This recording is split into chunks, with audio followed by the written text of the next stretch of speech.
for us, of course. Yes, good morning and good evening indeed. Yeah. Hello. Hi. Yeah. I think by the time we start, we have 2, 3 minutes. Let me take this chance to, although you already know, but tell you about this uh, project that we are involved in. So basically, we know how philosophy functions in our academic structures, but we wanted to explore what lies behind with these uh, traditions as we recognize them, trying to understand through experts, basically those who might not necessarily be involved in philosophy per se, but there is where things start. So if you have suggestions later for another, like we try to divide it in the sense that there is African region which also encapsulates Egypt, Babylonia, lots of that, which Professor Eckart calls Near Eastern civilization or Near Eastern thought. And similarly, so from Near Eastern region to China and East Asia in that sense, it's long strap in that sense. We could only cover just one earlier by Professor Zindru Liu, who worked on, I think, whose presentation was on the Kushan region and the Buddhist monks there. So I don't know how will it be possible to do it, but we want to take and explore more regions in that sense, geographically and historically, because usually when we talk about philosophy, even in Indian philosophical context, we fuse the time period. We forget that something is not always there and not everything was always there. So we want to try to understand step by step with each centuries if possible. Yeah, if you have more suggestions, speakers, yeah, please suggest. Thank you. Yeah, let's begin. So, hello everyone, I'm Ananya and I welcome everyone to today's session on being and thought, understanding epochs of Asian lives in pre-common era. So, we are a team from Let's Talk Tattva and Oxford Public Philosophy. Like we extend a cordial welcome to everyone present here across time zones. It means a lot for everyone to kind of come together to listen present. So, both Let's Talk Tattva and Oxford Public Philosophy are both independent student-run initiative that explore philosophical thought through its diversity. So for today's, let's begin by introducing the series that this lecture is part of. So understanding the epochs of Asian lives is a broad and multi-series philosophical project that aims to explore a philosophical understanding of what constitutes the dense mass of being and thought, or literature and philosophy, when seen in their beyond academia inclusive sense of Asian lives, when studied on interrelated historical and geographical axes. This series tries to learn and acquaint how the five major geographical constituents of Asia, Central Asia, Inner Asia, Middle East, North Africa, South Asia, East Asia, Southeast Asia, developed their philosophical understanding and how it led to what ensued after each epochs in their lives. Basically, what we seek to understand are the practices of the worldviews that led to the philosophical thought that these regions that come from these regions. So the first installment of the series, we focus only on the nature of being and thought before the first century CE, and we inquired the implications that these developments prior to first century have for later century. So this geographical and historical guided philosophical exploration of Afro-Asian or Asian lives will benefit both. One, those who study these culture without sharing the phenomenological life world, and B, those who inherit and are confronted with the residue of these long gone world in their everyday realities. So, as an experiment in the first series, we aim to produce a genealogical understanding of the of diverse socio-textual cultures of thinking, which will lead to an original appraisal of the thought produced in these interrelated cultures of Asia and adjacent regions. So now, before we begin, there's a brief overview of today's session to help us navigate the talk better. First, a speaker would present their ideas and arguments for 35 to 40 minutes. After they present, our invited discussant will respond to these arguments and the theme of the talk, discussing their questions or comments in next 15-20 minutes. Following this, the forum would be open for question and answer with the audience, everyone is welcome to put their question or comments on the table either by raising their hands to get unmuted and ask the speaker directly or typing in the chat box. Let's begin. I'll just give a brief abstract of what we're here to discuss, even though we've already read it. So help us orient better. So the title of today's talk is did the Babylonians and Assyrians of ancient Iraq engage in philosophical thought? Was there a philosophy before Greeks? 10 years ago, in a book with this very title, Colombian Mieroop,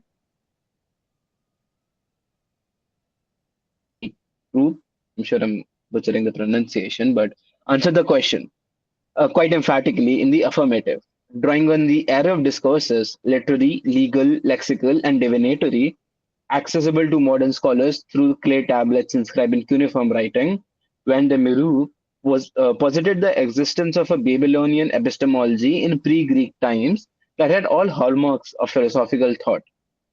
But is this claim accurate? Did the people who lived between 3300 BCE and 100 AD in ancient Iraq really practice philosophy?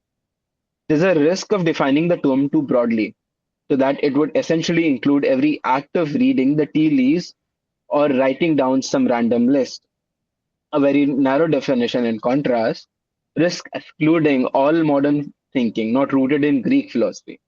By looking at specific examples from Babylonian textual record and discussing some of the criteria used in the past to characterize what philosophers do, this lecture seeks to gain a better understanding of the nature of pursuit of the truth in ancient Near East. To transcend the dichotomy between Babylonian and Greek thought, the speaker hopes, in addition, for some feedback on Indian philosophy in discussion. So I'll briefly introduce speaker for today and the discussion. So our speaker for today, Professor Eckart Frahm, who is the John M. Muser Professor of Near Eastern Languages and Civilizations at Yale University. His research interests focus on Assyrian and Babylonian history, cuneiform scholarly texts of first millennium BCE, and the connections between literature, religion, and politics in ancient Mesopotamia and Israel. Trump's most recent book, which won the Nancy Lab Popular Book Award of the American Society of Overseas Research, has been translated into various languages. The book is titled Assyria: The Rise and Fall of World's First Empire. It was published by New York and London 2023. So, and our discussion for today is Dr. Aditi Chaturvedi. She specializes in ancient Greek philosophy, Plato and the pre-Socratics, and has broader interest in the comparative philosophy, the philosophy of art, and 17th century French thought. She is currently assistant professor of philosophy at Ashoka University. She has a PhD in philosophy from University of Pennsylvania and has spent the last 8 years teaching undergraduates at Ashoka University in Azim Premji. So over to you, Professor Frahm. Okay, well, many thanks for the kind introduction and many thanks for actually inviting me to give this talk in your lecture series. It's a great pleasure. I should also express my sincere gratitude to Aditi Chaturvedi for serving as a respondent. And I should point out right at the beginning that she did not have any version of my lecture prior to me giving it. So this was a courageous undertaking on her part, and I'm all the more grateful for her actually doing this and look forward to her response. Unlike Dr. Chaturvedi, who actually does have a degree from the Department of Philosophy, I should perhaps at the outset, not to mislead you in any way, point out that I'm personally not in any way an academic philosopher. I have no degree in philosophy. My degree is in Assyriology and Ancient Near Eastern Studies. But I do still think, considering that one of my interests is intellectual history, especially of the first millennium BC in Babylonia, that I hope at least that I'm not entirely unqualified to talk about the subject I'll be talking about today. And I would also say that I think it's great that you decided to include a lecture and a discussion about Mesopotamia in your lecture series, because as I will point out in a moment, there is indeed a lot to be learned from Mesopotamia, and it is an important place to study when you think about the intellectual life of the pre-Christian era. Let me start by setting my PowerPoint up, and I hope this will work without too much trouble. Give me a moment. Okay. So let me know if this is not working, but I hope you can see my PowerPoint. I'll go back to the first slide. Okay. So as I said, I think Mesopotamia is relevant for the topic discussed in this lecture series because there is an awful lot to know about ancient Western Asia from the time period under investigation.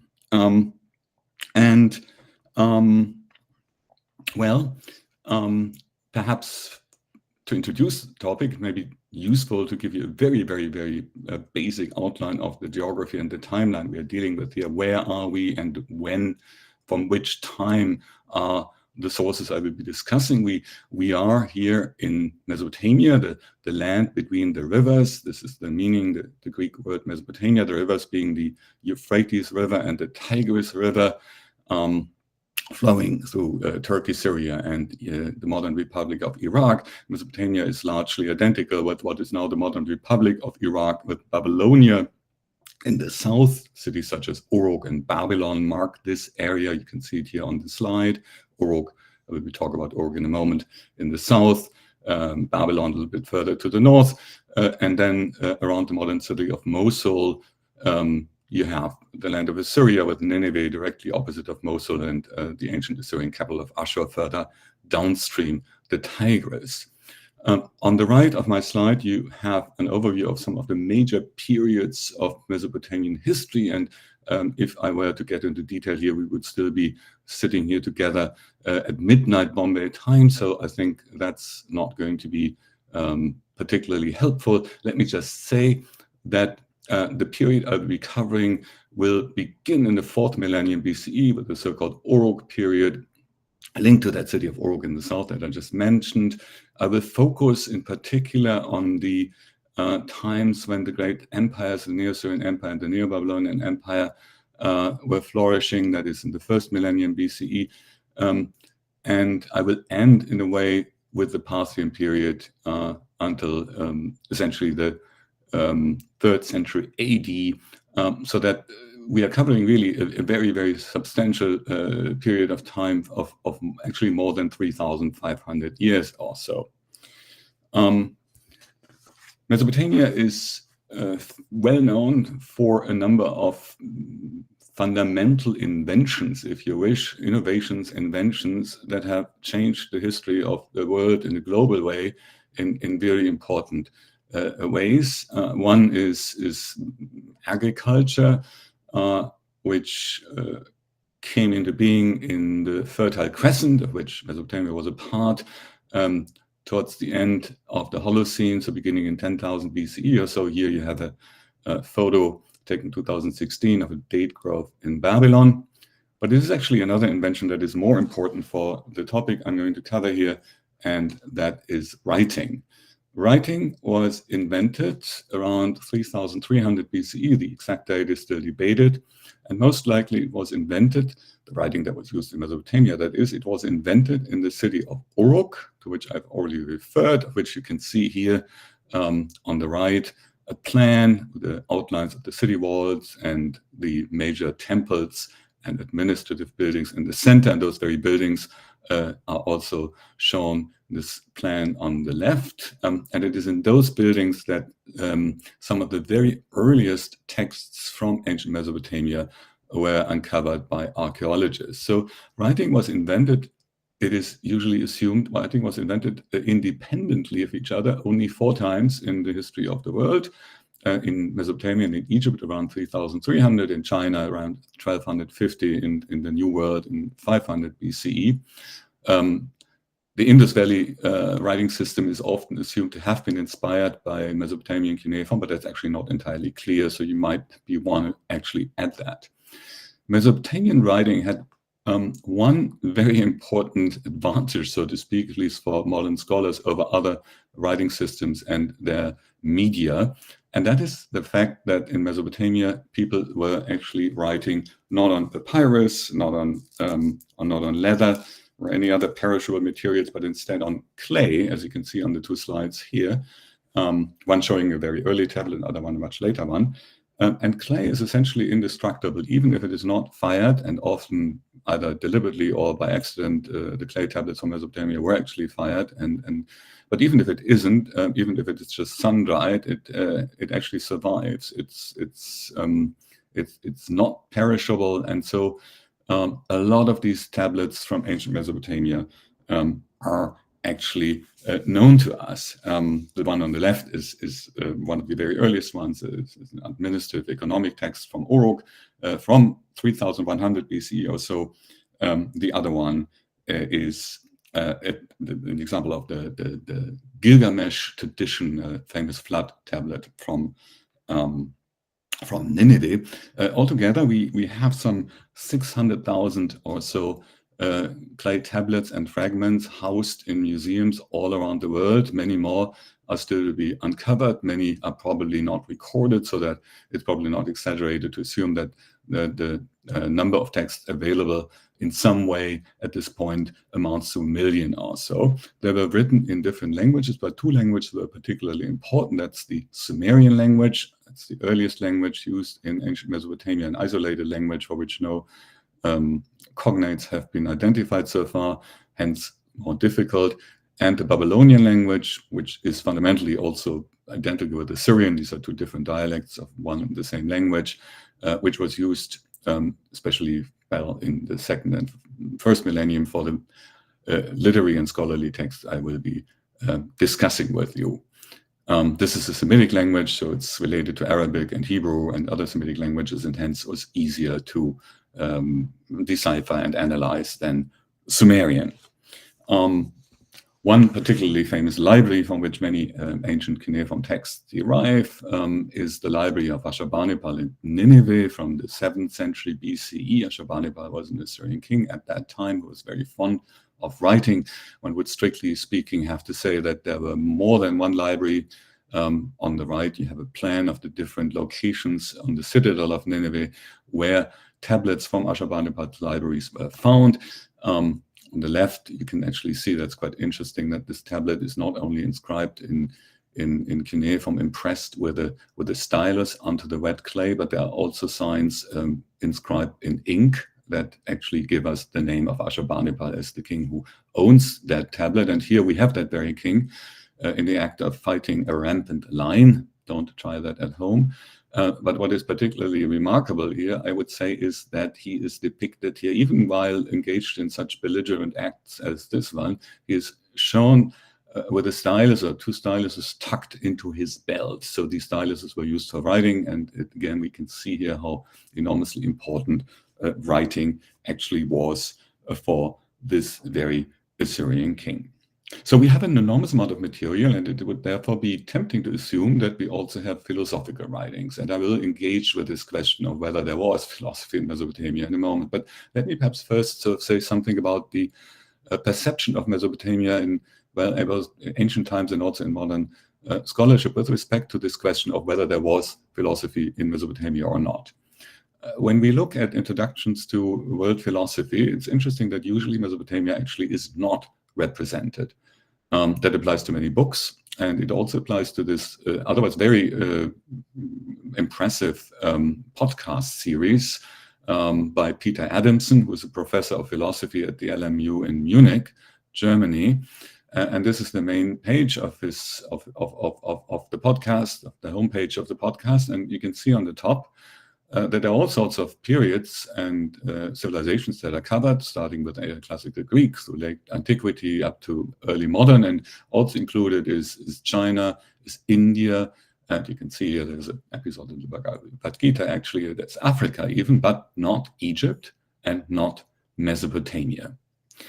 And this is not only an attitude sort of modern students of philosophy who are maybe not that familiar with the Mesopotamian world. It can also be found among specialist scholars such as Henry Frankfurt, who wrote an important book in 1949, along with several other scholars, that he titled programmatically Before Philosophy, study of the primitive myths, beliefs, and speculations of Egypt and Mesopotamia, indicating in that way that he thought that philosophy only began essentially with the Greeks, and that what the Mesopotamians and the Egyptians did before was not philosophy. This book will never be very much quoted in Assyriology, has been quite influential in a more popular way. And on the right, you have actually an Arab translation issued in Baghdad in 1960, which has the same title, Ma Qabla al-Falsafa, so before philosophy. But this attitude that there was no philosophy in Mesopotamia at all is not universal. And in fact, already in classical antiquity, we have evidence for Greek and Roman historians claiming that the Babylonians actually did engage in producing philosophy, that they did philosophize. So this here is an excerpt from Diodorus Siculus Bibliotheca Historica from the late 1st century BCE. And here we read that the people in Babylon, called the Chaldeans, practice, I quote, practice philosophy for all the time of their life, pantaton tuzen chronon philosophusi, having a very great repute in astral science, in particular in astrology. So Diodorus, and similarly actually Strabo, who even names some Mesopotamian scholars, they thought that there was philosophy in Babylonia. And this was already mentioned in the introduction in an influential 2015 book. The Columbia historian and Assyriologist Marc Mieroop very emphatically joined in with Diodorus in arguing that indeed the Mesopotamians did have philosophy. He called, the title of his book is Philosophy Before the Greeks, the Pursuit of Truth in Ancient Babylonia. So in the following, I want to introduce to you a number of textual genres that have been discussed, especially by Mieroop, but also by others, in this context of whether there was philosophy or not. Text with an intellectual outlook, text that look at the human condition. And in a way, while I will give you my spiel in the end of what I think, of course, it is up to you to decide whether you want to consider what I'll be showing you here philosophy or not. I will focus on a number of genres, and I have to be very, very, very superficial, as you can imagine, considering the richness of this material and the enormous stretch of time I'll be covering. But I will be talking about literary texts, about law collections, scholarly texts such as Omen Compania, Lexicon, other lists, medical compania, and so on, mathematical texts, very briefly only, so hardly anything about those, and commentaries. These will be the texts I will be focusing on, and I will begin with literary texts. As elsewhere in the world, Mesopotamian had a tradition of writing down belles lettres, epics, myths, wisdom literature, humorous texts even, that deal with some of the big questions of humanity. They are attested from the 3rd to the 1st millennium BCE, mostly in Sumerian and Akkadian. And I will talk here about 3 of them: the Gilgamesh epic, the Babylonian epic of creation, and the Babylonian Theodicy. Again, I have to be very brief. Let me start off with a few words about Gilgamesh. This is probably the best known textual tradition of ancient Mesopotamia. And if those of you who are not specialists have heard anything about ancient Mesopotamia at all before, then it is probably that there is an epic about this great king of Uruk named Gilgamesh that is now in fact studied in many world literature programs all over the world. And I would say for a reason here, you have an outline of the history of the legend, which I will not summarize, but you see that there may have been a historical king Gilgamesh in the early 3rd millennium, that our earliest epics may have been composed in the Sumerian, the later 3rd millennium. The main there's some Babylonian versions from the 1st of the 2nd millennium. The main version, the so-called canonical version from the 1st millennium, was probably composed at the late 2nd millennium. This late version was studied into the very last centuries of the Common Era. The epic is a story of the adventures of Gilgamesh and his friend and companion Enkidu, essentially, it can be divided into two parts. In the first, Gilgamesh appears as a great warrior, as a great hero. His prowess is emphasized. He fights against a monstrous being that guards the cedar forest in the west, named Huwawa Humbaba. You can see the depiction of the scary head of this monster here on the left. But then when Enkidu, towards the midst of the epic, is killed by the gods as punishment for him having killed this guardian of the cedar forest and a few other things, Gilgamesh becomes aware also of his own mortality. And in the second part of the epic, rather than being a hero, he becomes a sage. He looks all over the world for knowledge and wisdom, and of course also for immortality, which in the end he fails to achieve. No immortality in store for him, but he does come back with wisdom, and that is of course something that the epic then shares with the reader. So this is what the Epic of Gilgamesh is about. It is very much about knowledge, especially in the later version. You can see here a comparison between the proems of the Old Babylonian and the Standard Babylonian versions. And the Old Babylonian, the earlier version, there's very much of emphasis on the king's physique, and he's like a butting wild bull and so on. Whereas in the Standard Babylonian version, he saw the deep, knew the ways of life, was wise in everything, saw the secret and uncovered the hidden, brought back a message from the antediluvian age. It's a very different Gilgamesh who appears here. You could almost think that he appears like a philosopher king in this later version. And indeed, there are great adages, if you wish, in the Gilgamesh epic. So here, for instance, Avilutuma, Manu, Umusha, Mima, Shaitanepu, Sharoma, as for man, his days are numbered, whatever he may do, it is but wind. This is, of course, something that can use as an aphorism even today. Such statements are found all over the place in this epic. So Gilgamesh is a text that clearly deals with the human condition in very serious ways, and this is something that characterizes it.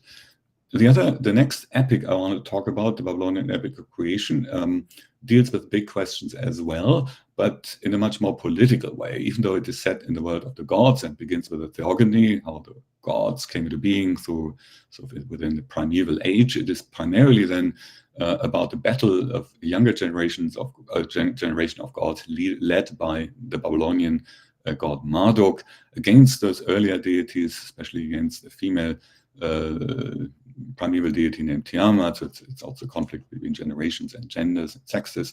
At any rate, it's this conflict that is depicted in the epic, and in the end, Marduk becomes the king of the gods. The text too, I mean, as you can see here when you look at the right side of the slide, emphasizes wisdom and points out that the text is for the audience to get a better understanding of how things work. I quote, "Let the wise and the learned discuss them together." Them is the names of Marduk in the specific context, but it also applies to the whole text. So everyone should discuss, wise and learned shall discuss the text. Let the father repeat it and make the son grasp it. But there are also others supposed to study the text, not just the elites. Let them open the ears and of shepherd and herdsman. So this is quite remarkable. And indeed, the text in Walish was the most popular literary text in the first millennium BCE. On the right, on the top, you can see a school text with an excerpt from it. No other text was excerpted by the Mesopotamian students who wrote these school texts as frequently as was in Walish. And in Walish, it's also the best attested text in terms of the number of manuscripts from the period in question. So it was clearly very influential. I mentioned it's very much about the idea that autocracy is good. There should be one ruler. That ruler in the text is the god Marduk. He's elevated to the position of supreme leader in Walish 6, as this excerpt here shows, which I will not read to you in order so we can go on. Here you have Marduk on the left, depicted with his emblematic sort of animal, the Mushkhushu dragon, on top of a watery, of some watery lines that represent his primeval opponent, Tiamat, who was also an embodiment of the sea. On the right, the city of Babylon, the city where Marduk was the prime god. With the rise of Marduk, the Einoma Elish also describes that Babylon becomes the new center of the world, the navel, the omphalos of the world. This is also a very important aspect of the text. I should also point out that this text, the Einoma Elish, was often cited, it was quoted in inscriptions, for instance, from Mesopotamia. There are some counter texts to it. There are even some commentaries. I will get to the commentaries later in a moment. What is also quite interesting, this is a text that was actually known to Greek philosophers, even very late ones, such as the last head of the Platonic Academy in Athens, which was closed in 529 AD by the Byzantine Emperor Justinian. So it was known by the Greek philosopher Damascus, who in his book on problems and solutions concerning first principles quotes it almost verbatim, I could say. It's not really verbatim, but he gives a very accurate summary of the very first lines of this theogony I talked about, where the gods come into being. He mentions the various generations of deities, Tiamat and Apsu, Lachmulacha, Mokisha, and Ansha, etc., giving slightly distorted names. So Tiamat becomes Tauta, and Apsu becomes Apason, etc. But it's still very, very, very close to the Babylonian version. He does that with the intention of providing evidence for his ontological hierarchy. That was one of the preoccupations of Neoplatonic thought. So what were the first elements in the world coming into being? And here he distinguishes two such principles, namely Tiamat and Apsu, by referring to the Babylonian epic of creation. The last text I want to just briefly mention, so show you that there are also texts that are not epics or myths, but the other literary texts that should also be considered within the framework of our question is the so-called Babylonian theodicy. It's actually a dialogue, very Job style, between a sufferer and his friend. The sufferer is deeply disturbed because he feels he has always acted justly and has worshipped the gods properly and all of that, and yet he faces a terrible hardship. The friend seeks to show him that this does not mean that the gods, and in particular the god Marduk, who is also celebrated in the Babylonian epic of creation, are not taking care of him or are not doing the right thing. Here is an excerpt from the text where we read, among other things, with prayer and supplication I besought my goddess, but my God decreed for me penury instead of wealth. So the problem of theodicy, the contrast between the idea of divine omnipotence and divine justice, this is what this text deals with in the form of a dialogue, very much again like in the biblical book of Job. Let me move on to the next genre I want to briefly discuss, that is law, for which we also have abundant evidence from ancient Mesopotamia in the form of a number of law collections, that is, collections of entries with legal stipulations. The most famous of these law collections is that of the Babylonian king Hammurabi from the 18th century BCE. On the left, you see the famous Hammurabi law stela, a massive, large diorite stela now in the Louvre. On the right, you see there is a clay tablet inscribed with some of those laws, and it is important to keep in mind that the laws inscribed on the stela were also studied by scribes at the same time and also by later generations. So they were copied and written on clay tablets throughout time up into the Achaemenid period, at least, up into the Persian period, so the centuries after 500 BCE. So it was a very, very popular, important cultural text. And it's a text that, includes some 300 paragraphs. It's case law, so it's not apodictic law. This is not do this or do that, or don't do this, don't do that. All the stipulations essentially are in an if-then structure. So here is an example of 2 paragraphs. If a builder constructs a house for a man but does not make the work sound, and the house collapses and causes the death of the householder, that builder shall be killed. And the next paragraph is, if it has caused the death of the son of the owner of the house, they shall kill that builder's son. Now rest assured, good news, as far as we know, this law was never really applied. So what we are dealing with here is some sort of an ideal vision of justice, but carried to such extremes that its actual application would, of course, have led to all sorts of injustices. And so there's no real evidence that these laws were ever really positive law. It seems more really like this was a cultural text to be studied by scribes to get an idea of how ideal justice might look like. But what you can see very clearly here, there is a system behind the way these laws work. There is, on one hand, a syntagmatic, and there is also a paradigmatic dimension. Syntagmatic, that is, there is a logic within one and the same stipulation that links the verdict with the case. So here's a builder who constructs a house, doesn't make it sound, the house collapses. What is to happen? When the householder dies, then the builder has to be killed as well. So mirroring the action the builder did in what is called Talionic law. But then there's also a paradigmatic dimension. There is a logical relationship between individual entries, because the next entry draws sort of on the previous one and now deals not with the death of the householder, but the death of the son of the householder. In that case, the stipulation is that then they shall kill the builder's son. So this is mirroring again what's happening, but it also, the second stipulation also reacts to the first one. And that is something very important when we want to understand the type of reasoning that was prevalent in ancient Mesopotamia. We find a lot of this kind of analogous thinking that the two laws here that I just described exemplify, which brings us to the next genre, and that is scholarly texts. Those include, omen treatises that are usually lists of sentences, but also lists of words such as dictionary, sign lists, and god lists. Let me begin with omen treatises. These are texts that describe divinatory observations, the stars looking a certain way and being disposed a certain way in the skies, the liver having some kind of weird incision or something like that, and that then is connected to an outcome, to something that will happen.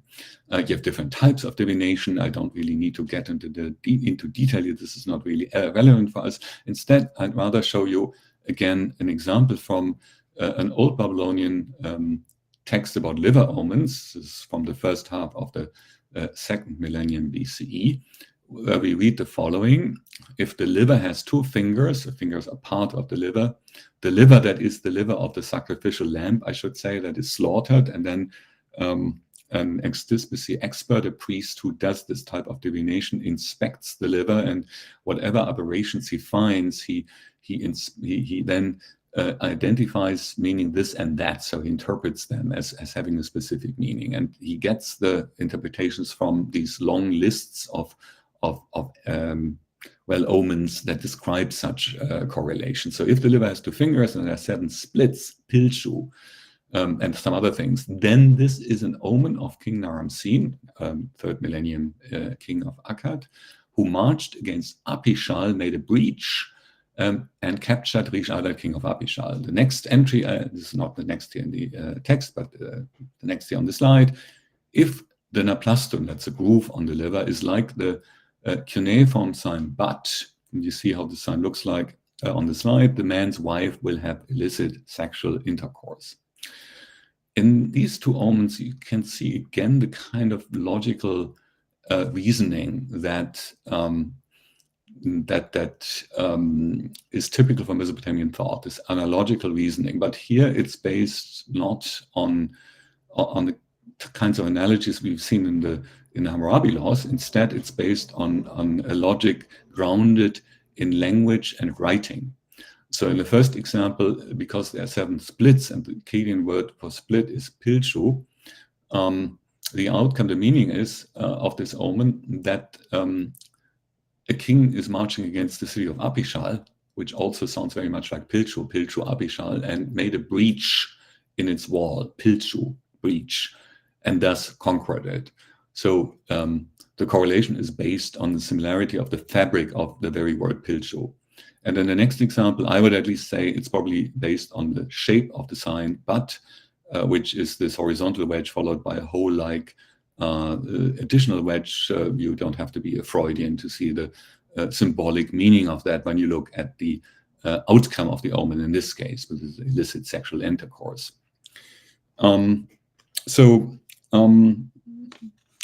This is the kind of analogies we often find in these omen texts. There are other links that you find as well, the symbolic links and so on. And it's also not untypical a kind of reasoning for the lists that we have that includes of lists of words and lists of cuneiform signs. Often the words would be Akkadian or Babylonian words paired with Sumerian ones, but sometimes also simply associations among Babylonian words where etymology and etymography, to put it technically, the two techniques I've just described, determine the association that the scribes make in these lists. We also have other types of lists, for instance, god lists. One example is on this slide. This is one of the largest clay tablets from the ancient Near East that were ever found. And on the left, I didn't translate it, you have a transliteration of a short entry. So this list includes the names of some 2,500 deities, goddesses and gods, really remarkable number. And what it does is it, among other things, it pairs their Sumerian names with their Akkadian, their Babylonian names. So the birth goddess had a number of Sumerian names, Dingemach, Ninmach, Nenchosang, Nindingera, which are then paired with the name of the birth goddess in Babylonian, which would be Belet Ili. And then you also have additional information, let's say, on the households of those gods, their divine bureaucracies, on their families, on their functions. So sometimes you have professional designations for deities, and so on and so forth. Very, very complex type of theology, if you wish. Other text types are fundamentally also lists. And again, time prevents me from getting into detail, but here you have the famous Sumerian king list, which is basically a list of kings, and such chronographic lists are very common in ancient Mesopotamia. And here, as an example of a medical text, this is the so-called Ashur medical catalog from the 7th century in the city of Ashur in Assyria, which lists various compositions, medical compositions related to parts of the body organized from head to foot, which lists them in sequence, so beginning with the cranium and the eyes, and then it ends with this, some body parts further down, and then additional parts of the body that are organized in different ways. But you can see there is a systematic to this, which is observable to modern observers. I told you that I will not really talk about mathematical texts here, but you should know that mathematics was very, very advanced. This is a very famous tablet that the geometrical exercise in which the diagonal of this square is being calculated, and it's the square root of 2 is given here, and the number on top of the one below in sexagesimal notation, and it is remarkably close. It is a remarkably close approximation to the actual square root of 2. So clearly, the Mesopotamian is very good in math. This text has been often taken as a proof that Babylonians knew the Pythagorean theorem, but it must be said that the calculations here are not based on an explicit formulation of that theorem, but rather on the use of tables of coefficients which include the square root of 2, and that was then used in order to calculate the diagonal here. Last but not least, at least a few words on commentary, which is of course a genre, especially in India, but also elsewhere, often prominently discussed in the context of discourses on philosophy, and clearly playing an important role in philosophy in many traditions. So in Mesopotamia, we have actually a very rich tradition of commentaries from fairly late times, so basically between the 8th and the 2nd century BCE. This is from the time from which we have these texts. So these are cuneiform commentaries written by Babylonian and Assyrian scholars about the canonical and otherwise culturally relevant foundational texts of their textual tradition.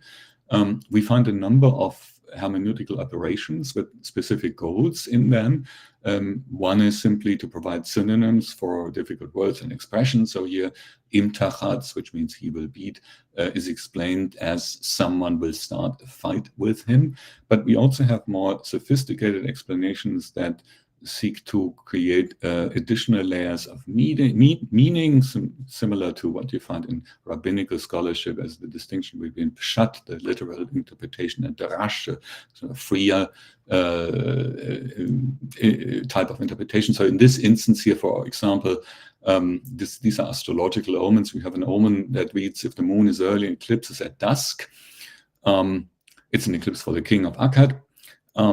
Here, the commentator reinterprets the word for dusk, barari, by saying, well, bara in Sumerian means no, and ri means time, and that means that the whole thing is about an eclipse that actually takes place not at its time, that is on the 12th or the 13th day. So he reinterprets an omen about an eclipse taking place at a certain time of the day by saying it actually is about the time it takes place during the month, which was something of much greater importance and interest for the astrologers of the first millennium in Mesopotamia than this question of when during the night an eclipse would be observed.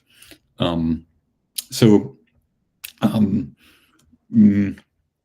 that needs to be said is that these commentaries tend to be usually on very technical texts. So we have a few on literary texts. We have a few on the Babylonian epic of creation, as I mentioned, but there's no commentary on Gilgamesh, for example.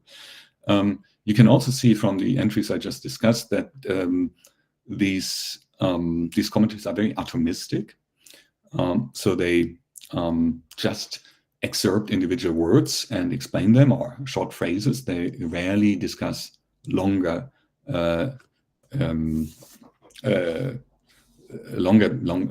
sentences. But there are also some interesting, sort of slightly more elaborate forms of them. For instance, here, a commentary in the form of a dialogue between a master and his student. So if your master asks you, and then comes a very complicated question, which I will not read to you, then your answer is, this is because of this and that. So here, the commentary provides explanations for the interpretation of certain features of the liver by putting the problem in the form of a dialogue between a student and a teacher. It's also perhaps of interest that these commentaries use a certain repertoire of technical terms. So kayan, firm, for instance, designates literal interpretations.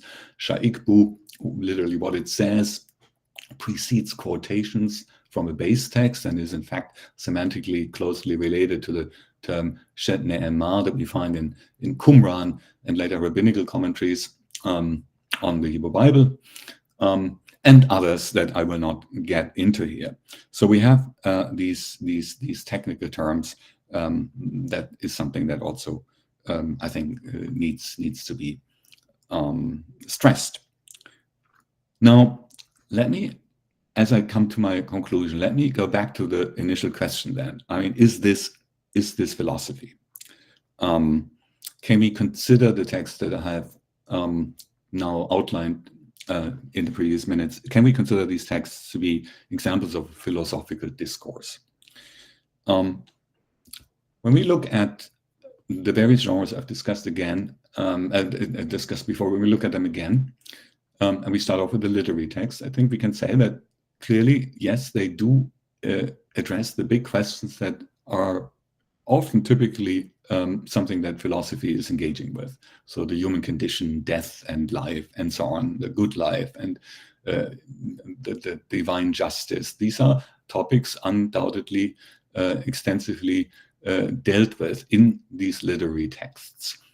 They do this, though, not in a systematic way. And this is why, actually, interestingly enough, Frankfurt and van der Mieroop agree in a way that literary texts should not be considered philosophical texts. So Frankfurt and his colleagues say that what these literary texts do is they are mythopoeic. They rephrase major problems by turning them into myth. And myth, van der Mieroop argues, is not a cloak for philosophical thought. So there could be an argument made that it's not enough to deal with big questions if the if this discourse is not characterized by a systematic approach. What about law collections and scholarly texts? Here, what I would say, and that is a little bit debatable perhaps, is that interestingly enough, they do not really deal with the big questions. To some extent, of course, you could say that the law texts do. They do deal with issues that are relevant from a legal point of view. Some divinatory texts deal with questions such as human sexuality as well, but only so very marginally. By and large, there are no treatises on ethics or politics or so. So those things that are often considered to be particularly relevant for philosophical discourses. What they certainly do is that there is some kind of a systematic approach, even though the type of systematic approach used, whether that you want to call it philosophical, is a matter, of course, of debate. Commentaries, also, interestingly enough, rarely deal with big questions. As I mentioned, it's normally all the technical texts, the omen texts, the lists that become the object of commentary in ancient Mesopotamia, and it is not the Gilgamesh epic. There's not a single commentary on the Gilgamesh epic. There are a few on the Babylonian epic of creation. There's one on the Babylonian Theodicy, but we have hundreds and hundreds of commentaries, and they're all mostly really on the astrological, on the liver divination texts, and some on medical texts and so on. But otherwise, there's this limitation, I would say. They, of course, again, they are, if you wish, systematic in their approach, but systematic only in a certain way. Commentaries, of course, you could say, would be a particularly tempting genre to say that the Babylonians did have philosophy, because apart from the fact that they are following certain systematic approaches, and commentary is a philosophical genre in other traditions, the Babylonian commentaries also fall in this period from the 8th to the 2nd century BCE that was defined by the mid-20th century German-Swiss philosopher Karl Jaspers as the axial age, when, according to Jaspers, thinking for the first time in human history became the object of itself in Greece, in ancient Israel, in China, and also in India, according to Jaspers. And these commentaries here, of course, follow exactly the same timeline. So it might be tempting to say that should then be considered philosophy. But again, I'm not so sure. I would also like to point out the highly atomistic nature of these commentaries. As I already mentioned, they only comment on very specific words and short expressions. And let me also say that many commentaries are almost as much intertext as they are metatext. The explanations that provide are often quotations from other texts, often from lexical lists, but sometimes also omen texts or literary text. And what's many of these commentaries apparently do is that they try to show that the text is perfect and that it is part of a broad discourse in cuneiform that is consistent and cohesive and coherent, so that there is a kind of feedback loop, to phrase it in the language of cybernetics, in these commentaries. And there is a certain anything goes as well.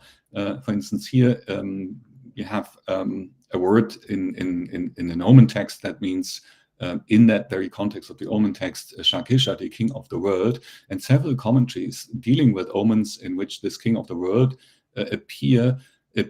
Several omen texts reinterpret this word by looking at the writing Lu Shu as actually meaning a foreign king, thus essentially turning the meaning of the omen upside down into its complete opposite. And of course, that is a way of reasoning that is essentially making any kind of statement possible in the final analysis.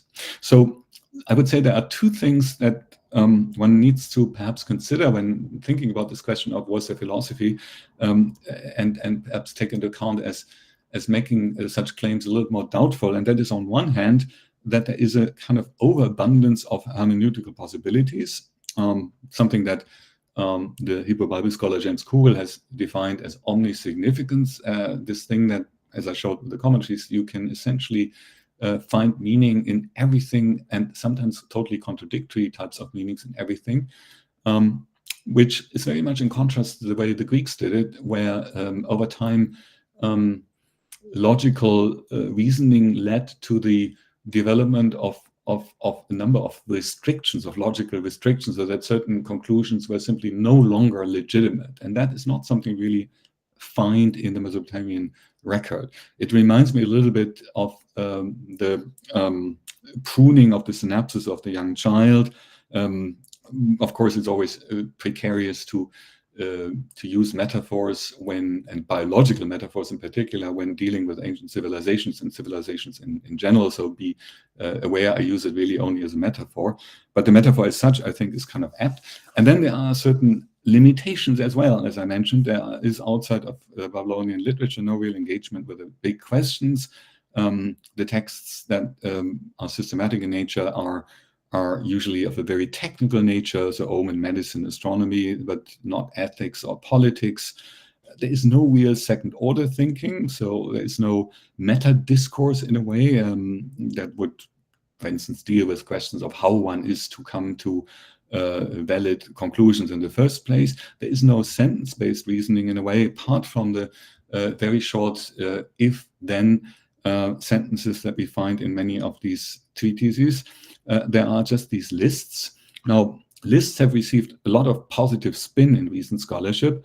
They have said to be, and that's not wrong, kind of rhizomorphic to serve just like complex networks of roots. It's not just A is B, but there are also additional connections made within the list literature, and that's not wrong. But still, it has also been, one could also argue something else with respect to the lists, namely that the lists in the end do something kind of similar to Greek philosophy, but rather than providing intentional definitions, what they do is they provide extensional ones. Extension is defined in logic as the collection of all the objects to which a term may correctly be applied, whereas intension is the attributes shared by all and only the objects in the class that a given term denotes, the connotation of the term. So when you have, and that's an example from Wikipedia, when you have the word bachelor, the intentional definition would be an unmarried man, whereas the extensional one would be every man, listing every man who is unmarried. And that's essentially what these Babylonian lists do. They list every man who is unmarried. If you consider that philosophically sound, then okay, call it philosophy. I would say that explicitness should be part of a philosophical discourse to a certain extent, and therefore, I mean, would be even its defining feature. And therefore, I would agree, for instance, that there was a Mesopotamian aesthetics and there was a Mesopotamian science, because we can see what the Mesopotamians thought about beauty by looking at the works of arts from different periods. We can see how they dealt in a systematic way with the natural environment when we look at mathematical texts or medical texts for that matter, and especially, of course, the astrological astronomical tradition of the first millennium. You need no meta discourse about science or aesthetics in order to have these categories, but philosophy, I would say explicitness needs to be there, is kind of inevitable for it. I'll skip the part I have about named authors and philosophers, just saying that you do actually in Mesopotamia have traditions that associate specific compositions, written compositions with authors. Here is the catalog of texts and authors, which provides, for instance, the name of Ea, the god Ea, as the author of a number of divinity treatises, and mentions this Odyssey and associates it with a scholar who's probably lived in the 11th century and gives us as the author of a hymn to Gula the name of a certain Bulus Arabi, who may have been a woman. It's all quite interesting, but it's interesting that this is kind of retrospective. It's maybe not always attributed authorship. Maybe Bulus Arabi really did write this hymn, but we know about this only from later times. What we don't have from Mesopotamia is this kind of agonistic intertextuality where individual philosophers draw on the work of earlier ones and say that these earlier ones were wrong and they are right. On the contrary, in Mesopotamia, it's always about saying, well, I'm right because this has already been said in earlier times, and I quote this from earlier times to show that I am right. So this is a major difference, I would say, between the Mesopotamian and the Greek tradition. Obviously, is it philosophy or not will depend always on definitions. And whether we want to define what you have just seen as whether you consider what we have just discussed as philosophy or not depends on how we define philosophy. So if we take the assumptions of modern analytical philosophers as being prevalent, then we might not even include Plato in the club of philosophers, despite Ian Whitehead's famous statement that all Western philosophy is nothing but a footnote to his work. On the other hand, when we take van der Mieroop's definition, I take the term philosophy to indicate any systematic inquiry of the truth following set rules, irrespective of how it is expressed in prose or poetry, list form, argument, orally or in written form, then of course, indeed, everything I've discussed would be philosophy. But again, the risk here would be that the discussion would be extremely broad, and every act of palm reading in a way would apply as well. I would say, though, sort of in favor of van der Mieroop, that there would also be modern philosophers who probably completely agree with him. So Paul Feyerabend, for instance, wrote books against method and farewell to reason, in which he, somewhat perversely, of course, but still tried to demonstrate that astrology is a just as valid way to produce knowledge as any kind of other pursuit of the truth. Jacques Derrida, with his wordplays, etc., comes to mind. You would have liked the way language and writing are used to achieve. To arrive at knowledge. In Babylonia would certainly appreciate that. The British philosopher Colin McGinn has actually argued that the human mind is poorly equipped to answer many of these last questions that have been fashionable topics of philosophical inquiry since the Greeks, but is innately very capable to engage in the kind of combinatorial atomism, as he calls it, that characterizes Mesopotamian thinking. And Walter Benjamin wrote at some point, or said at some point, a philosophy that does not include the possibility of soothsaying from coffee grounds and cannot explicate it cannot be a true philosophy. This sounds very much like a vindication of Babylonian philosophy, but also take into account that he doesn't say, Benjamin, that soothsaying from coffee grounds in and of itself is philosophy. He says that philosophy needs to take into account the possibility of this. So this is a difference. Anyway, I've given you my own take on it, but you don't have to follow me here. And I should perhaps, as a final thought, also point out that even if I say that I don't think we should call Mesopotamian thinking philosophy, that does not necessarily mean that the Greek way of thinking was superior to the Mesopotamian way of thinking. I think actually that there's a problem with the Greek of thinking, namely that the bold generalizations in which the Greek philosophers, beginning with the pre-Socratics, indulged, could of course easily lead to completely wrong conclusions, since there were these conclusions, since these generalizations were often not based on empirical evidence. So the humoral pathology of classical antiquity, the doctrine that the body comprises four humors, bile, phlegm, blood, etc., this assumption was not only incorrect, its application in medical practices actually has led to untold numbers of patients needlessly dying well into the 19th century AD, by the way, because of flawed therapies based on this theory, such as bloodletting and so on, which is awful, of course. And it's pointed out a few years ago by the Assyriologist John Scurlock. Probably many a patient throughout the centuries would have been much better served by a Babylonian doctor than a doctor steeped in ideas that go back to the Hippocratic corpus from ancient Greece. So I'm not saying here that the way of thinking that we find in Mesopotamia was inferior to that of the Greeks and was rightly superseded by it. I'm just saying that it was very different, which is actually a point that Marc van der Mieroop endorses as well. And with that, I thank you for your attention, and I'll stop sharing my screen. Thanks a lot, Professor Frahm, for that illuminating talk. Especially the bits about theodicy were like quite a lot to think about, especially in terms of how we define philosophy from within the discipline itself. Right? If we are to fixate it on a particular origin of philosophy itself. But like, let's hear from the audience. I'll invite Professor Aditi kind of give her comments and respond. And yeah, we can continue from that. Thank you. Thank you so much for that. That was really, really exciting. As you noted, this is off the cuff, so everybody will forgive me for the somewhat unsystematic nature of some of these reflections. And I will keep it brief, I promise. I know there's lots of questions, and I don't want to be one of those discussants who go on and on and on, because that's not why you're here. So just want to kind of start off by trying to bring together. So I mean, this was a lot to take in.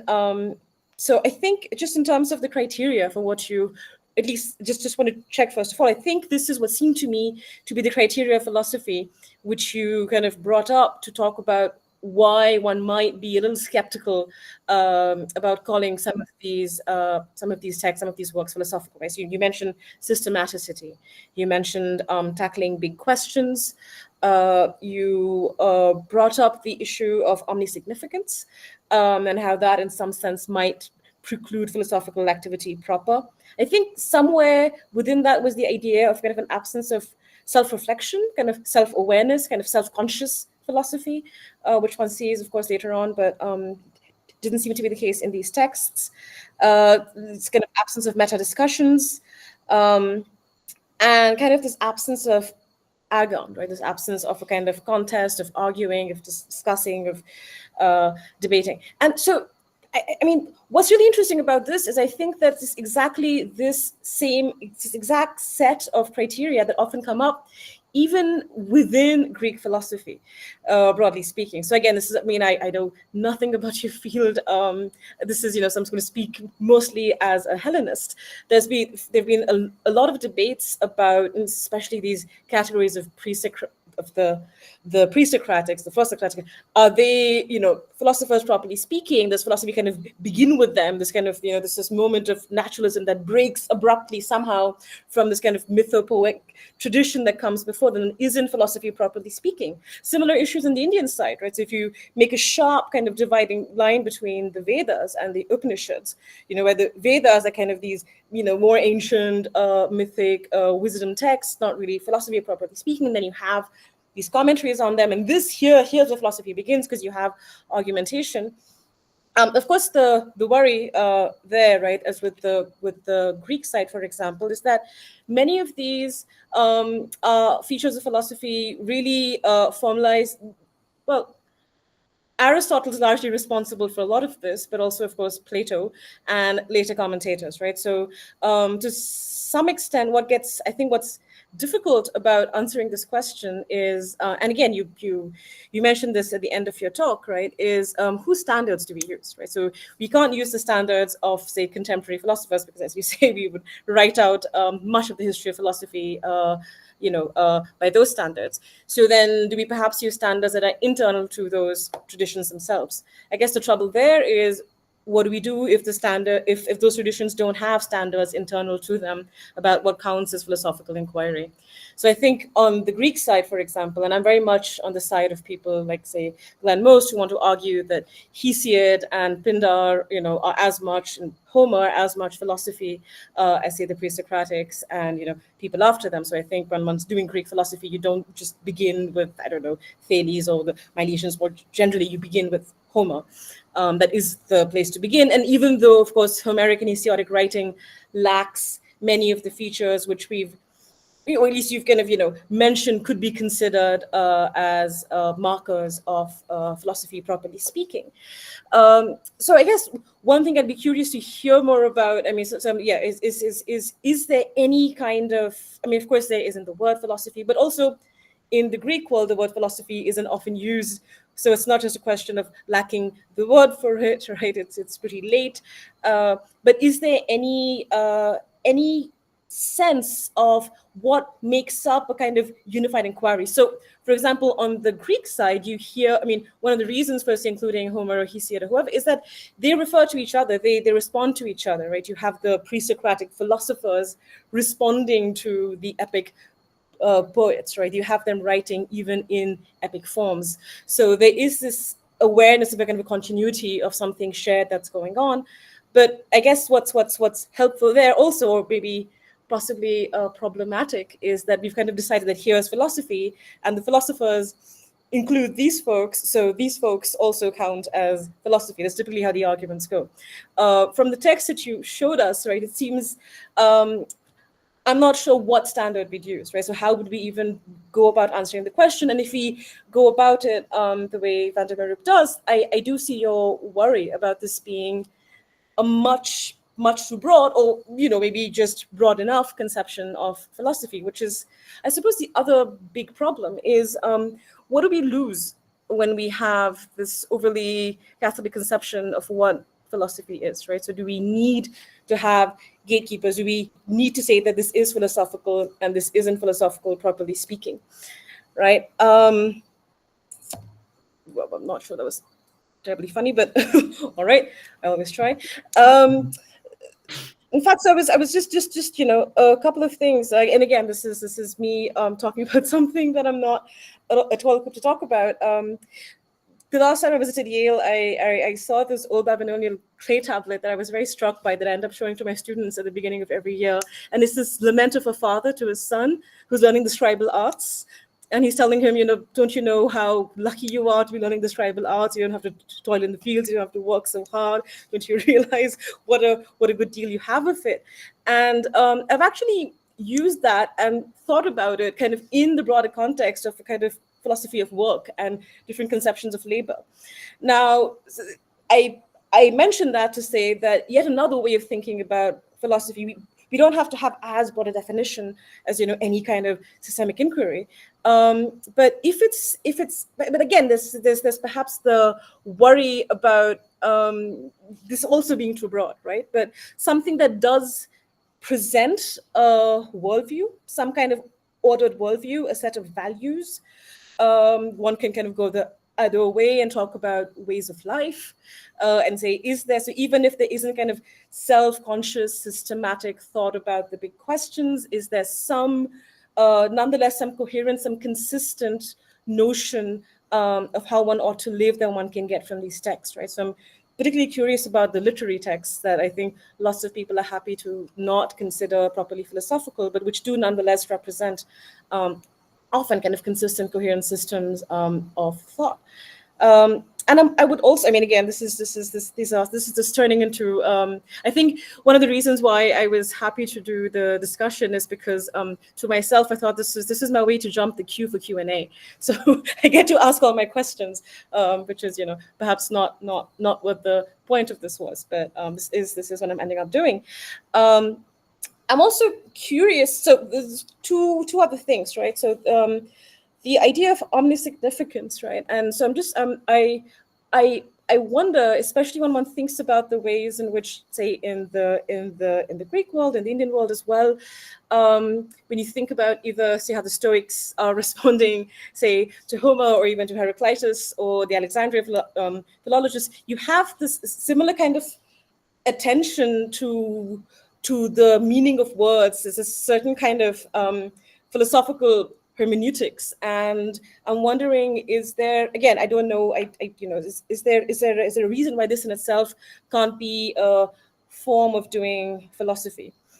I think broadly what I'm wondering is there a way to conceive a philosophy that's neither the more, I often think of it as a kind of Aristotelianizing way of thinking about philosophy as involving a certain, orientations towards theoria, and is there something between, say, that, and of course there's all of the attendant worries with that of it being, overly Hellenocentric. We don't want that either.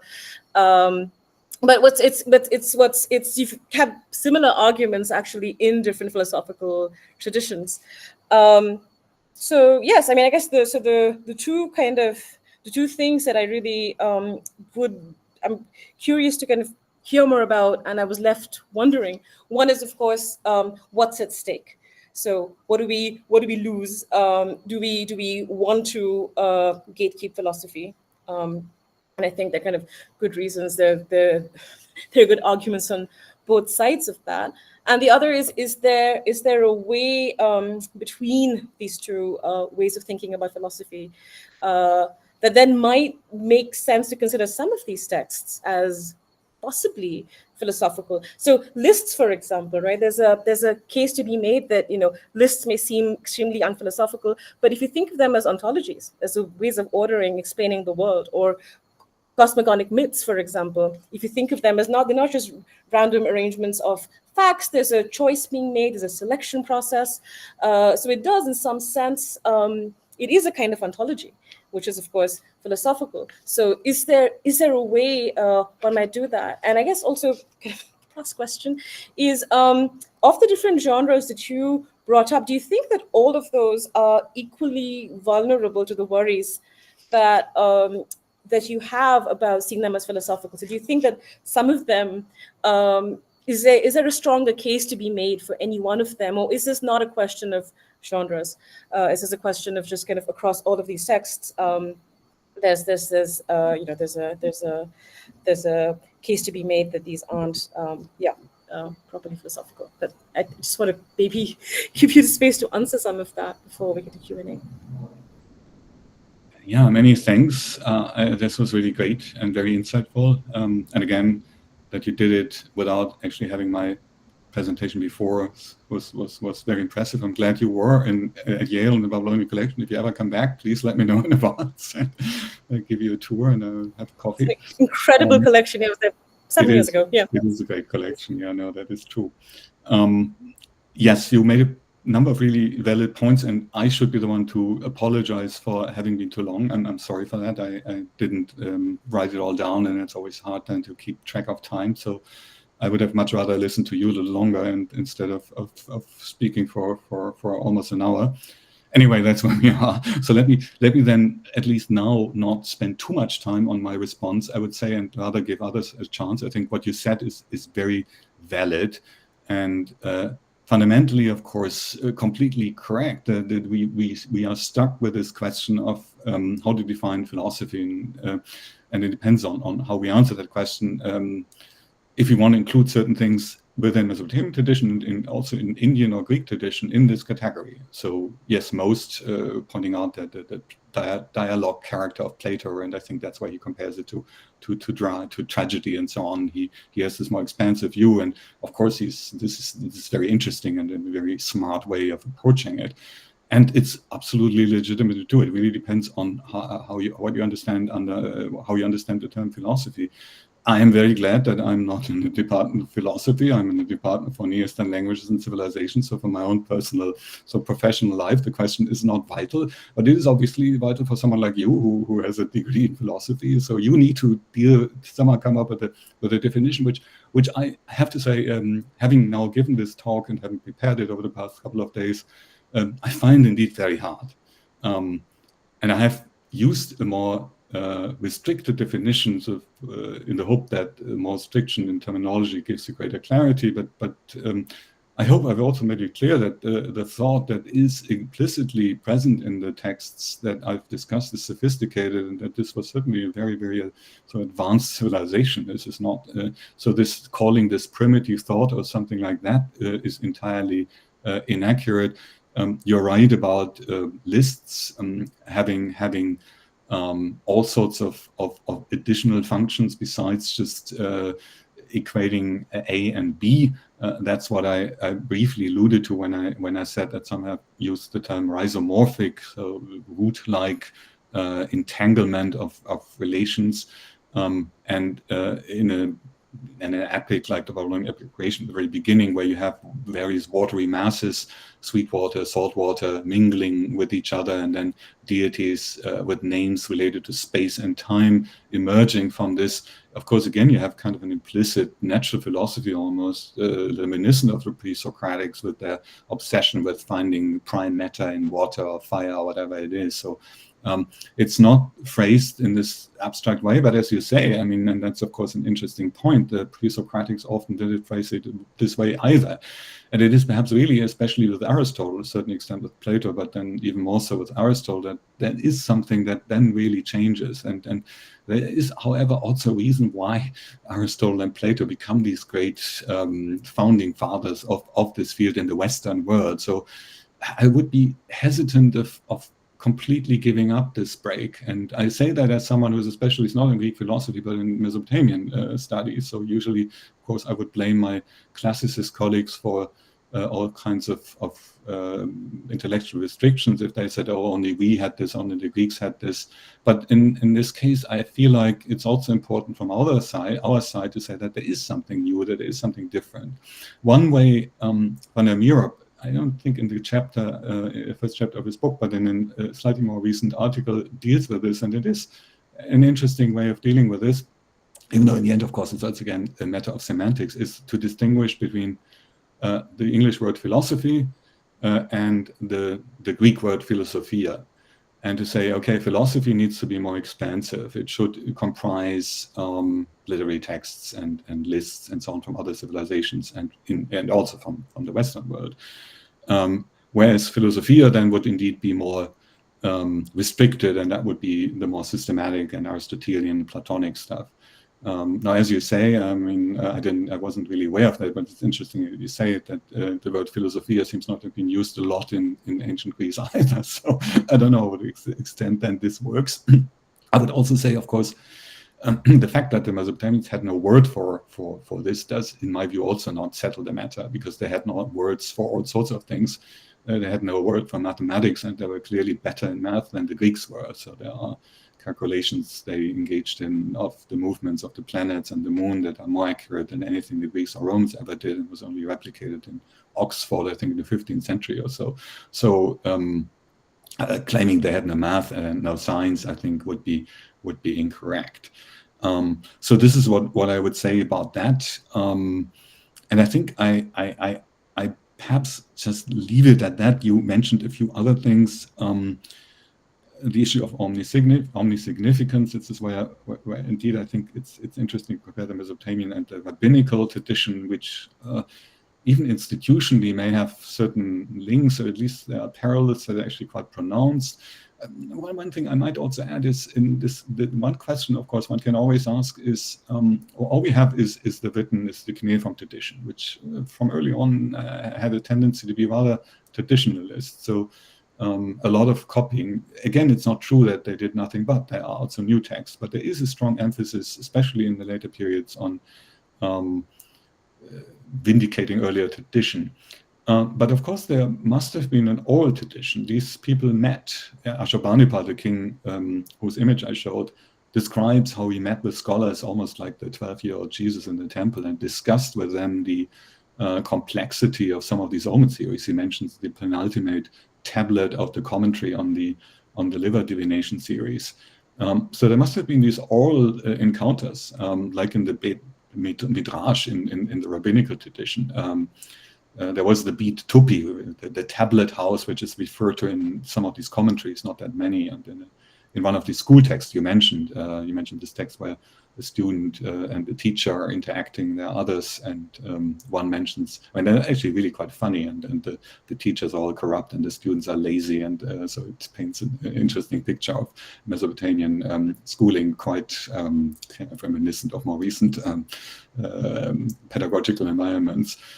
What I want to say is that I wish I could be there and I could actually once listen to what they are saying. I mean, how do they actually, when they discuss their lists or the omen text, how would they have done that? I can't imagine that I would just have been sitting there and quoting these lines. It might be interesting in this context, and I have not done it, but maybe one could look for ethnographic evidence for this sort of thing, for oral societies where lists play an important role, but how lists are discussed in gatherings of the spiritual and intellectual elites of these communities. I don't know, but that would be perhaps one way of figuring it out. Anyway, there's a lot we don't have, of course. We don't know. I mean, we have these few instances where a teacher and a student are portrayed in a moment of dialogue in writing. And they are actually quite explicit. I mean, I gave you this one very long and very complicated quote. So this may reflect to some extent how such discussions looked like, but there must have been much more which we don't have. So I leave it at that, also to give others a chance perhaps to say something. But thank you again. That was great. Thank you. Sure, thanks. Now we'll, anyone who has a question can raise their hands and ask. Currently I see one Anush Benyami. Please go ahead. You've been. Yeah. Thanks very much, and thank you very much for the talk and the response. We don't have much time. I don't have too much to say. I'll say just two things, I think. First, usually I don't find the definitions very helpful when trying to clarify what's going on. I find starting with the paradigms more helpful. And if we take our paradigmatic philosophers, Plato and Aristotle, and also later philosophers, and then the text we see there are really unlike what we find in ancient Mesopotamia. Now we can try to say what's different. So the argumentation, which we find both in Plato and Aristotle, is different.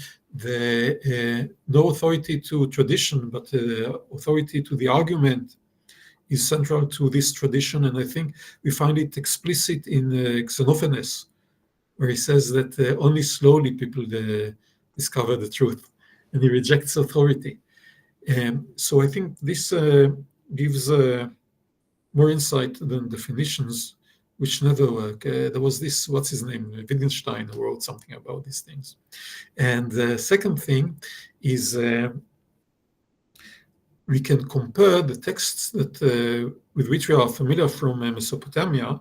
And just to say, I'm really an aficionado of the ancient Near Eastern texts. I've read a lot and so on. If we compare them to other texts which exist later, to which are closer, and which we do not consider philosophy, and that's also a reason for not counting them philosophy. You mentioned, for instance, the big questions. And we find the big questions addressed by Goethe and by Tolstoy and Shakespeare, to be or not to be. That's the question. And the problem. And we don't count them among the philosophers, although there are philosophical thoughts there. And I feel, I better say, perhaps, Gilgamesh and other writings in the literary tradition closer to these authors than they are to Plato, Aristotle, or Descartes. So whether they are philosophy or not, they are more in that area than in this area, I feel. And I don't take philosophy to be an honorary title. Something can be great and not be philosophy. Thank you.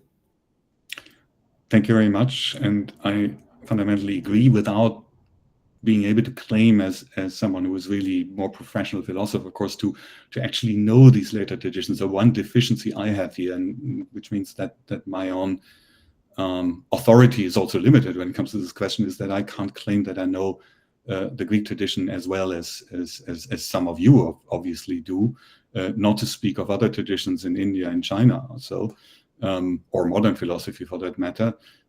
As a scholar of the ancient Near East, you have a lot on your plate already, so there's only so much you can read. But I agree with you about what you say about these big questions, and that the text like Gilgamesh and something like Goethe or Shakespeare, that this actually rhymes a bit more. And I mean, we have a program here, a great books program here at Yale, and Gilgamesh is part of the literature segment. There's also a philosophy segment, along with Shakespeare, along with Goethe, and not studied together with Plato or Aristotle. And I think for a reason that there is something that these texts do have in common, and the students also, I think, see it similarly when they read these texts. They do see that there really is a kind of implicit dialogue among these texts, because they deal with similar questions. Even, of course, Shakespeare never had any idea about Gilgamesh also. Whereas, of course, in this case, again, the Greek tradition with the Homeric epics and Virgil, etc., is from that point of view, is actual influence is much more important. And what you say about authority, I think, is also important, namely that authority and agonistic arguing, that's also something that Dr. Chaturvedi mentioned. We do have a little bit of that when we look at the correspondence between this King Ashurbanipal and his scholars that we actually do have from Nineveh. We have some 400 letters or so in which priests and scholars, experts in divination, experts in medicine, especially astrologers, would write to the king, and then they sometimes criticize their colleagues for being wrong, for having interpreted an omen in a certain way that was not the correct one. And then what they do is they quote the received edition. So it is still, even in these antagonistic intellectual environments, very important that you make a point that you're right, because there's an earlier text that actually vindicates your point of view. And the most radical expression of this thought is in fact found in the text that's known to us in Greek, even though it was composed by a Babylonian priest, and that is the Babylonian priest Berossus, who during the early Seleucid, the early Hellenistic period, wrote a kind of introduction to Babylonian civilization for the new Seleucid rulers of Mesopotamia, which begins with the statements about history, of the gods and history. And there he starts saying that at the beginning of time there was a monstrous creature, half fish, half man, who rose from the sea and brought mankind. That is actually a figure known from Babylonian tradition as Oannes Adapa. That figure, he claims, Berossus does, brought mankind the knowledge of agriculture and mathematics and writing and everything else. And since that time, at the dawn of history, nothing else ever was invented. And that's, of course, really quite striking. But I leave it at that. Thank you.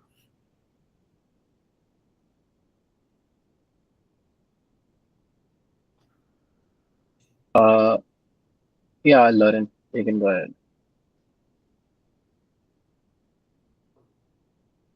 You're unmuted. You're muted, sorry. Okay, sorry. Thanks very much to the organizers. It's a very stimulating event.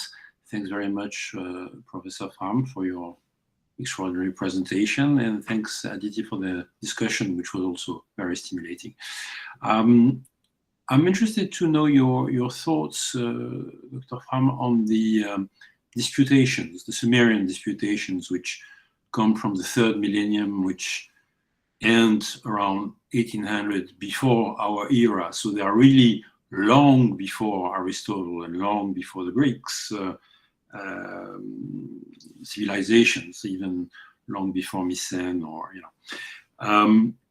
looking at the major disputations, I've mentioned just a few in the chat about sheep and grain and hoe and plow, but these are still, I would say, material things.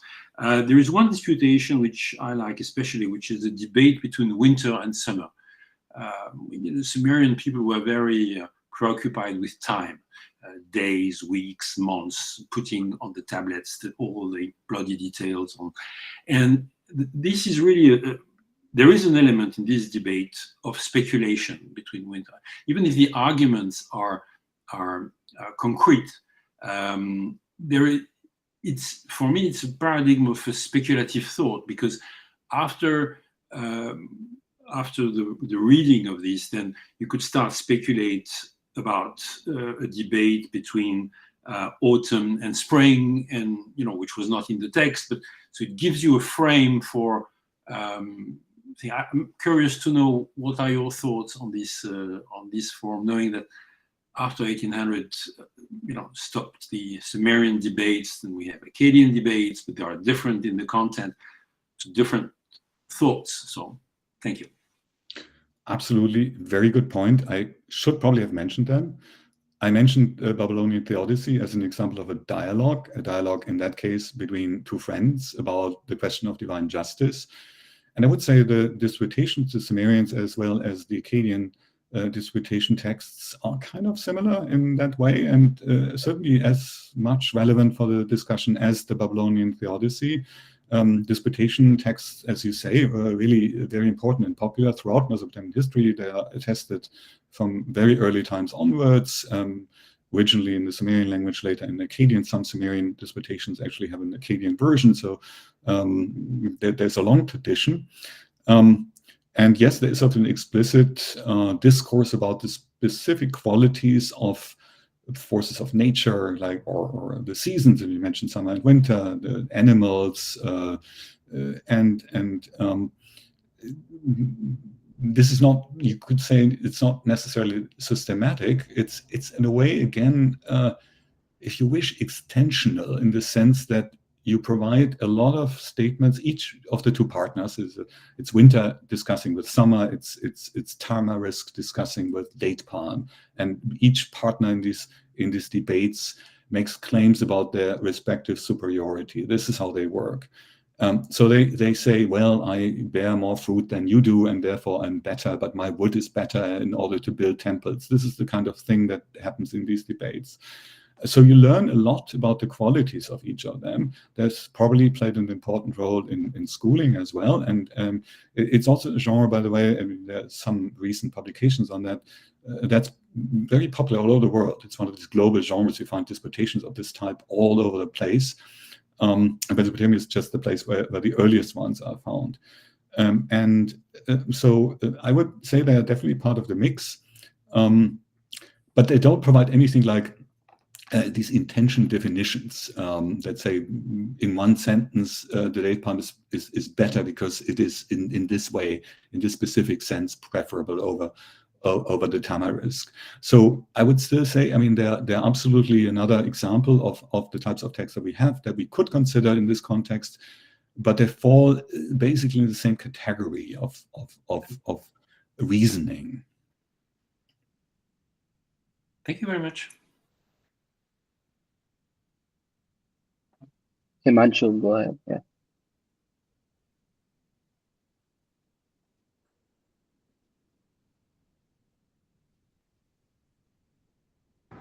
Yeah, am I audible?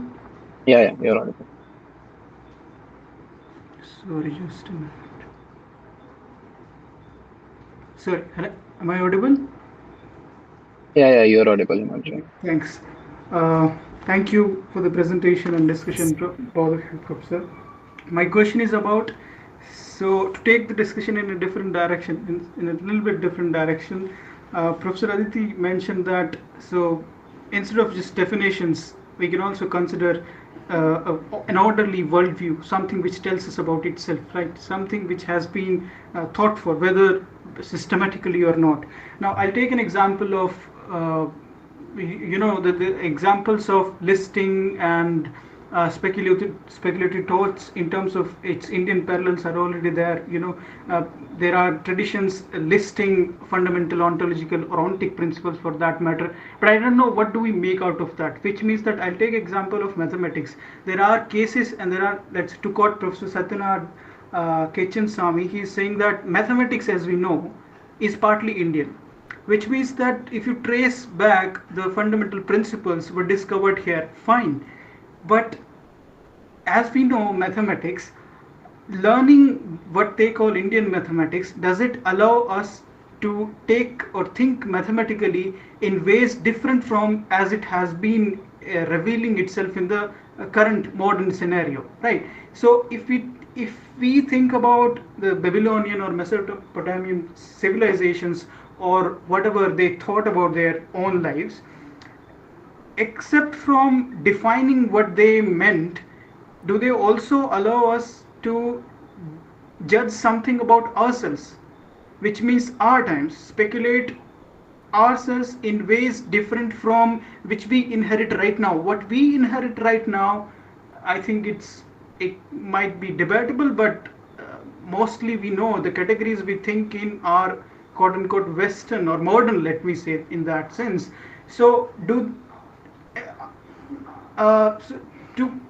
take the question at a second level, not defining whether it was philosophy or not, whatever it was, does it allow, in what ways do you think, as philosophy students, or for anyone in that sense, thinking philosophically, can these categories, even if they are not categories in standard terms, do these thoughts allow us to think about life? For example, big questions you discussed already, but to take not just general ways in which we know, again I'm taking the analogy of Indian mathematics because that's how it has been. We have not been able to, if you ask, sorry for making it long, they will tell you that the fire altars were arranged and that's how the sine and cos measurements were used.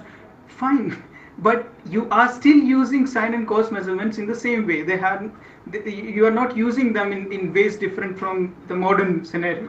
Thank you. This is question 2. I think both of you or anyone who would like to answer. Thanks.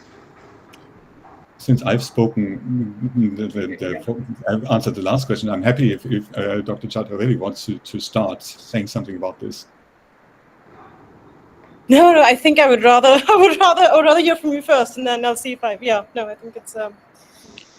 yeah. So I think I mean if I didn't believe that there's something for ourselves in a somewhat existential way to take away from studying ancient civilizations, I probably would not have made that my profession, even though I must say, I mean, there's also some fun in simply the technicalities of figuring things out and reading and deciphering and so on. But I mean, that said, I do believe that it is important to study ancient civilizations in general, different languages, different traditions, with a view of our own times and how we proceed in all sorts of domains, whether it's philosophy, it's math, it's politics, etc., etc. Because one thing, it's kind of a trivial point to make, but nonetheless, of course, quite relevant.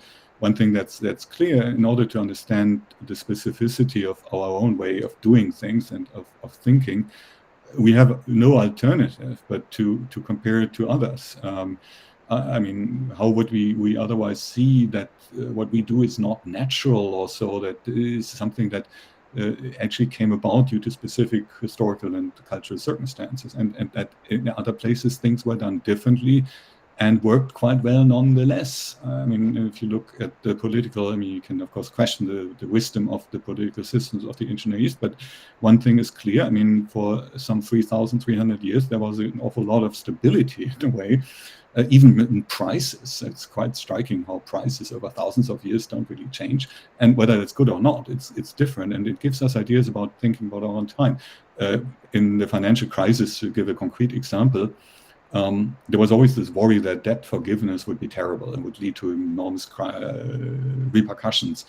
And it was actually not a colleague of mine, but it was someone who's a scholar who had done some Mesopotamian, who had been engaged in some Mesopotamian economic studies, who pointed out that in the ancient Mesopotamian world, and to a certain extent in Israel as well, debt forgiveness was a regular feature, and it worked quite well, and it actually made things better.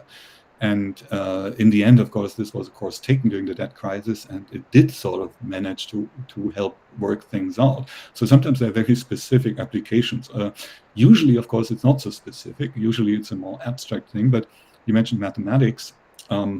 In her book on Mesopotamian mathematics, Eleanor Robson, and it's a book we very much recommend because Eleanor Robson is both a very good Assyriologist and also really a good scientist and mathematician. She points out that it's wrong to look at Mesopotamian mathematics with the standards of modern mathematics, and we have to look at it in our own right. And that's up to then, of course, always been done that essentially modern mathematics had been applied, and everything that was done on clay tablets was reconceived as or reformulated as kind of modern equations and so on. And Eleanor Robson says, no, this is not correct. We have to point out that they did it very much in their own way. But then, of course, when we do that, we also see that our own mathematics is quite specific.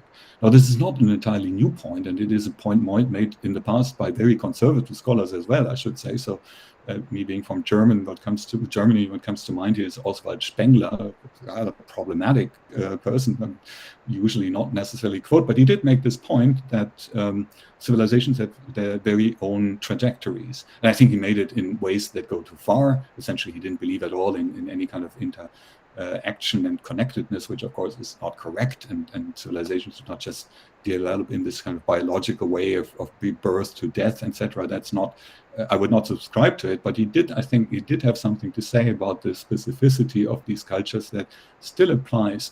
And in this sense, it's probably indeed a futile quest, and this was one earlier discussant mentioned it, to use definitions and to assume that we find definitions that really fully apply everywhere. We will not be able to do that. So in the end, it may just not be the right question that I asked in the title of my lecture.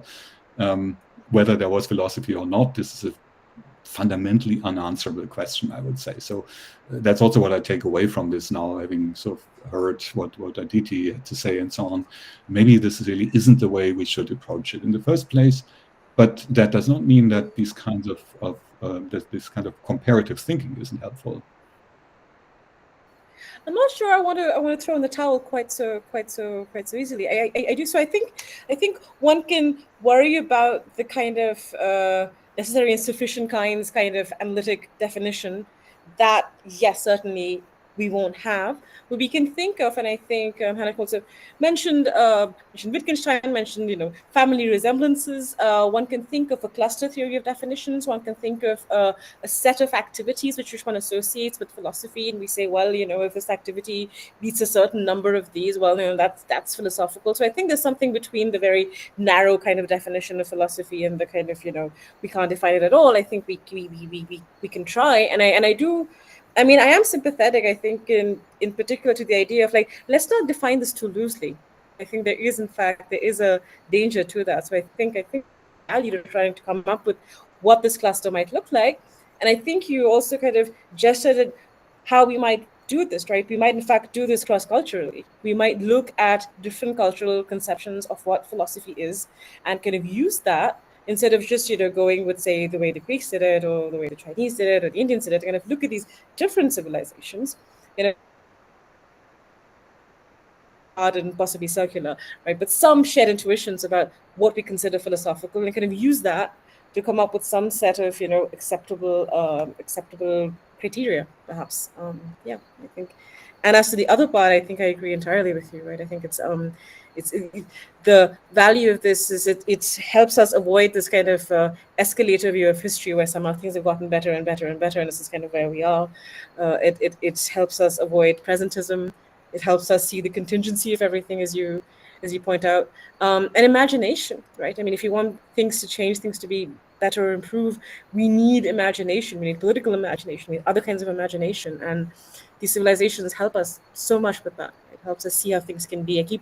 How you're hearing colleagues talk about how democracy, how we can't actually have, this is a very small thing, but we can't have faculty meetings because there are too many people. And I say, well, the Athenians managed it. They managed direct democracy, standing down there in the pnyx, and they managed that. So surely 100 of us could meet and deliberate and discuss. It's not it's not unimaginable. So yeah, I think I completely agree with you on the value of this. Thanks a lot, Professor Chaturvedi. I think this is like a perfect note to end the talk today, because now we have made a full circle kind of understanding of why should we study ancient civilization in the first place. Maybe when you're too tormented by the thoughts, there's always a solace that I'm not the only one who is going through it. There was certain individual, certain distant past, who was suffering the same torments as me. And also just a brief observation before we end. For instance, here the entire theodicy that Professor Frahm kind of brought out. And then we have not exactly the same, but in Indian context, we have Nasiditya Sutra that kind of wonders whether the gods created the world, or who knows what was there before the gods itself. So that fundamental premise of humans kind of wondering, bewildering about existence itself, no matter where they are put, I think for me at least, that becomes the mark of philosophy in a certain sense. Always questioning, always kind of pondering on wherever we find ourselves. So yeah, with that, I would like to thank Professor Frahm, Professor Chaturvedi, and everyone who joined us across time zones. It's been extremely fruitful, a lot of food for thought. We'll just end up kind of thinking about these things one way or another. Thanks a lot. Thanks a lot, everyone. Yeah. Thank you. And I wish I had been in Bombay and Mumbai myself. I was there in the early 1990s as a student. Okay. Very exciting. Maybe another time. Yeah. If you ever come over here, let me know. And definitely. Yeah. Thank you. Bye-bye. Thank you. Thank you. Yeah. Bye. Thanks. Bye. Thank you.